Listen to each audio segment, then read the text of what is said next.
I mean, you mentioned Raging Chicken Press isn't directly affiliated with Kutztown, but what type of campus, like campus interest have you seen since you've started this? I mean, are a lot of students kind of taking advantage of this resource, or a lot of students wanting to get involved, or? Uh, there's a few. There's a few. I wouldn't say that people are flocking to it. It's interesting. Is uh, part of our strategy has been to be a kind of fairly autonomous organization. We most of our kind of publicizing, this is changing, and we're right in the middle of kind of changing this right now, but a lot of our publicizing Raging Chicken Press is happening online.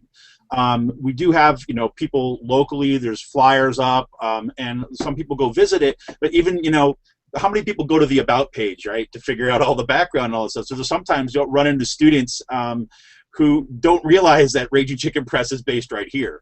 We get this slow traction. What's happened since, especially since we've had some key stories. ABSCUF is our association, our faculty union. We had a protracted contract fight for 2 years. And we finally settled for a contract. What they wanted, the state did not get virtually anything that they wanted. So we won that victory, but it took 2 years to do it. And we were there covering it, right? And we were like the only people covering this on a sustained basis. So people started seeing what the issues were through that contract fight. Also, since when Tom Corbett came in, he proposed a 50% cut to the state system of higher education, and we covered that issue too as well and pushed stuff out locally. So it's been a slow kind of increase in traction. We started an internship program so that we're kind of bringing in some interns. At first, I was kind of self-selecting. I knew students who were interested in some of this stuff. I would tell them about Raging Chicken Press and let them know if they're interested in an internship here, I'd be happy to work with them in an internship. We're going to be launching a more kind of extended one then, and we're going to have a much more kind of on-the-ground presence at this point. So it's really interesting to see what happens. I mean, Kutztown it used to be primarily a commuter campus. It's more of a residential campus now.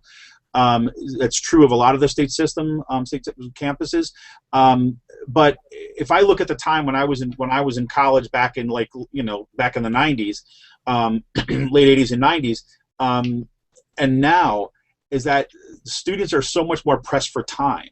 Right, and unless there's an incredible amount of resources that are devoted to student organizations and so on, students are working 30 hours a week, so it's a little bit trickier.